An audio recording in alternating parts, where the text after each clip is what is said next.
All right, Chris, big weekend of racing for the stable, Friday, Saturday and Sunday. Talk us through some of the runners for tonight's meeting at the Sunshine Coast, Cape Hellies and Starkers. Yeah, well, they both kick off their preps this tonight. Adam, the Cape Hellies, he's first up, 1,200 metres Caloundra. It's probably the nicest little race for him to start in. Had 2 trials, he's forward enough. He's only lightly raced, so he'll be an improver with whatever he does tonight. And Starkers, he's also first up, but he's had 2 nice trials. I thought that both his trials were quite good, and it's only a small field where he should be able to get a nice run either in front or just behind the leaders, and he's just a good, honest, genuine horse. 3 runners headquarters here at Eagle Farm tomorrow. Eagle Bay? Eagle Bay steps out the 2200, first time for me over a trip like that. He sort of looked a little bit, not one paced, but the other day he got back in a muddling run race and he was in an awkward position, didn't really get an opportunity to see the best of him, I didn't think. So I'm hoping tomorrow on back here at Eagle Farm, nice big track, he can find his feet early, and if he can get into the race at the right time, he's certainly fit enough, and I'd like to think that he'd be more than competitive in a race like this.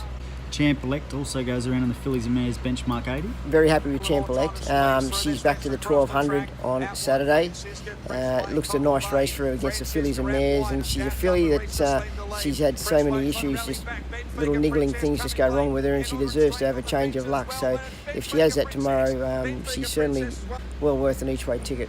The headline act, ZOUCARA, going for 4 straight wins after a great preparation. Going really well. No, I couldn't be more pleased with ZOUCARA, the way she's going. Just a really honest, genuine filly. Eagle Farm, I think, suits her. One barrier is probably a little bit awkward for Ryan. He's going to have to use his head and to extricate a good ride for her, but the filly herself's in good form and I can't fault her.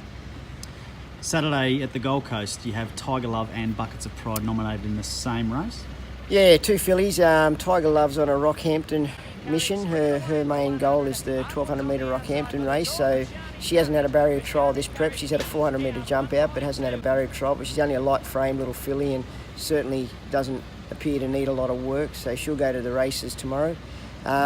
Buckets of Pride is 50-50 whether she runs or not. We've got to assess whether she's likely to get a run in the duel, or whether we run her tomorrow and forget the duel with her. But she's also an emergency too, so at this stage I don't believe she's got a run, but if she does happen to get a run, I would probably be recommending that we do go around. Okay, and then to finish things off on the Sunday, Racecourse Road at the Sunshine Coast.